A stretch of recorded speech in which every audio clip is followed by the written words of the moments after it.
Hey guys, what is going on? Kevin here from XL Aquatics, here to bring another technical analysis video. Now before we get started, just want to remind everyone, if you do like the content of these videos, please hit the like button down below, subscribe, follow on Instagram, Facebook, all that good stuff. The more followers and subscribers we have, the more content we are going to be able to put out. So today we have a video submittal from one of our Winter Tuesday swimmers, Kari. We're doing a little bit different today. Each video we're trying to mix it up a little bit. We have our above view and our side view that we're actually going to do at the same time, and then we're going to finish up with a front view to kind of give an overall three-dimensional look at Kari's freestyle. Okay, so starting out, we're going to pull this up here. All right. So starting out, we have two different views that we have somewhat synced up going at the same time. We have our top view here as well as our side view. All right, so taking a look. All right, the first thing that we always look at, we always talk about, is our body line. Now the cool thing is we're going to be able to see the body line two different angles. All right, the top view, the coach's view, what we look for. Right, again, we have our hands, head, shoulders, hips, and then our feet. Okay, you can see that from the side view as well. From the top view, we look for that head position, particularly the neck position. All right, any scrunching in the neck, which it doesn't really look like there is, indicates that the shoulders might be a little too high, a little added tension, but Kari's doing a nice job keeping her head down. And we can somewhat confirm that with our side view here, looking once again at our goggles. All right, goggles and where the water splits the cap. So Kari does a pretty nice job staying in line, and you can see what that does from both angles, which is pretty cool. Okay.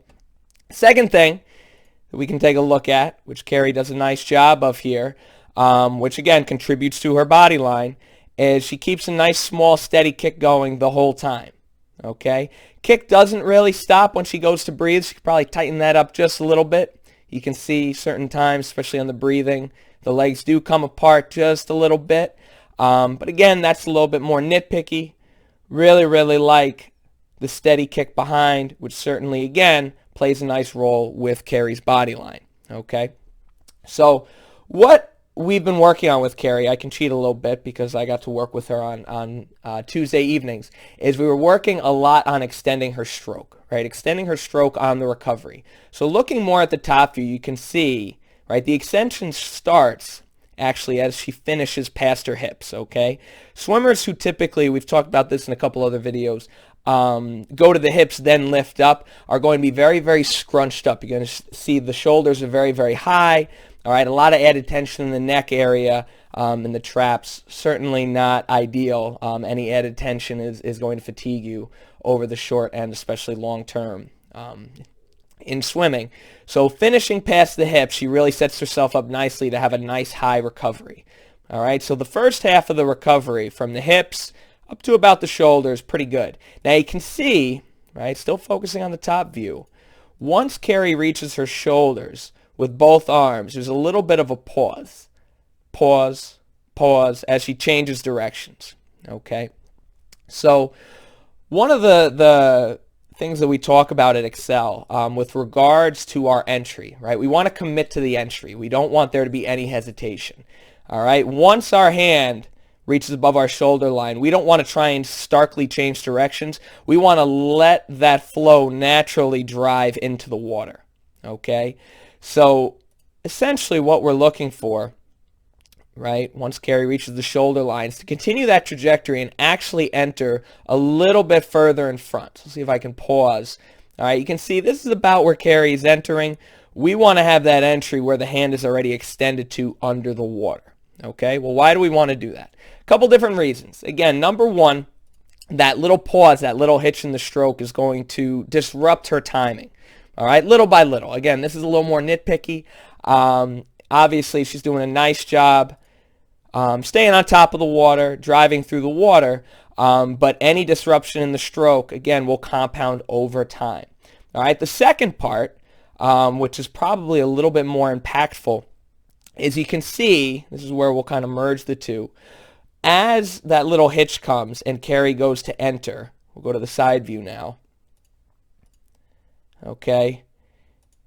The entry, number one, we have a lot of turbulence because she's entering very close. Number two, the hand comes out straight and just starts dropping straight down. Okay.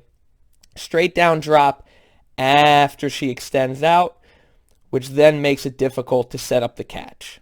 Okay, so what we really want to focus on, again, we're connecting all the different pieces to the puzzle. We talked about the recovery past the hips, talked about how the recovery over the top, all right, past the shoulders. Now, driving into the water, we want to make sure that our recovery is slicing through, which is going to help set up the catch. All right, so the focus on this part of the video is making sure that we connect the entry to the catch. Any hesitation on the entry is going to make it more difficult to catch the water clean. All right, you can see the extension out front, pushing straight down, pushing straight down. So the way we try and clean up that catch is we reverse things a little bit. Again, we drive in with the entry, we let that trajectory finish up on its own. We don't try and change directions here. Trajectory finishes, we're able to reach out front a little bit further, and once we're able to get a little bit further, the entry's a little cleaner, it's going to be a little bit easier to drive those fingertips down. All right, opening up the lats, okay, getting the elbow, everyone's heard high elbow catch. All right, we want to have the elbow a little bit higher, but really driving the fingertips down here is the key. Okay, so let's take a quick look. See if I can open this up a little bit. We're going to go to our front view here now. See if we can open it up. If it works, very good. All right, so the nice thing with the front view is, again, we talked about our entry. All right, you can see the shallow entry. All right, Kari's hand is extending forward for a pretty good amount of time because she enters a little early, and what that does to the fingertips. All right, you can see the fingertips are flat, pointed up a little bit. Flat pointed up. You can even see the bottom part of the hand. From the front view, we really want to see the front of that hand. All right, anytime we can see the palm, that means our fingertips are changing directions a little bit, which certainly inhibits us having an earlier catch. Okay. Now, the cool thing is, right, starting out the session with Kari, all right, we really started to work on the recovery. Okay, we'll go back to the first video quick. All right, the recovery extending past the hips. So she's really made huge progress with this aspect of the stroke. And I think just moving forward, little tweaks to continuing to extend over the top. We'll even get this view here. Right, extending, not slowing down the entry. Just letting the arm aggressively drive in a little bit more is going to make it a lot easier to catch the water. And then obviously she has this part taken care of. Pretty reasonable fix, I would say. So thank you all for watching. If you do have videos, again, please feel free to submit them. Don't forget to subscribe, and we will see you guys soon.